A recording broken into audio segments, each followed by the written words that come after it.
It does. It does in the fact that, you know, when I was a kid, when I was in high school, I was growing up through the ranks when Kobe came into the league. He was, you know, it wasn't a dream of mine to come straight, you know, from high school at that point in time to the NBA. But I was like, wow, a 17-year-old, 18-year-old kid being able to make that leap, that's pretty damn cool. And as I started playing more ball and I went into high school, the things that he was doing on the floor, I, you know, admired and wanted to be a part of. I went to ABCD camp, and he came and talked to all the kids that was there, and I happened to be one of the kids that was there, and I was just listening.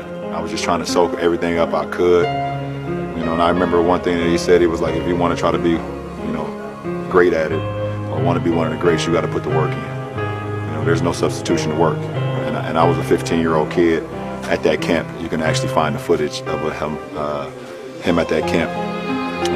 And in 2001, I believe I was playing in New Jersey, and the All-Star game, if I'm not mistaken, and y'all can correct me, it was in Philly, right? Yeah, that Saturday, me and Maverick drove to the Intercontinental downtown Philadelphia, and he gave me a pair of his shoes, which I ended up wearing that following night. It was the red, white, and blue Kobe's. I was a 15, and he was a 14, and I wore them anyways.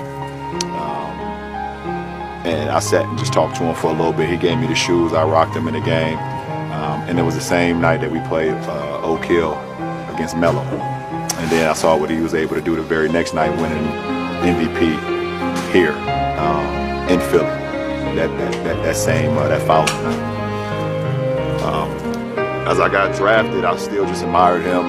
You know, seeing what he was able to accomplish, winning championships, having, you know, being early in his career where, you know, he learned from the misses that he had against the series against Utah, and he just used that as motivation and got better and better and better to him winning multiple championships, and continued to admire him throughout my high school rank.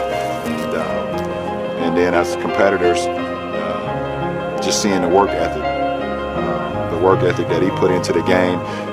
He had zero flaws offensively, zero. You backed off of him, he could shoot the three. You body him up a little bit, he can go around you.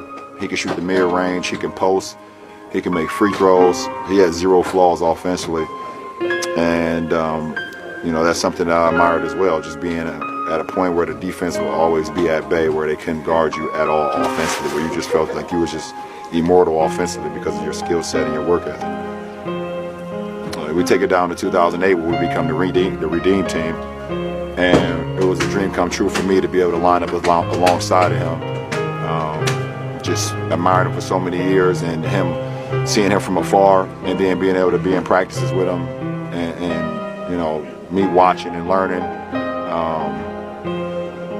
So on. I mean, it's just too much. It's just too much. The story is just too much. It doesn't make sense. And just to make a long story short, now I'm here in the Lakers uniform in Philadelphia, where he's from, where one of the first time I ever met him, gave me his shoes, he won All-Star Week. It's surreal.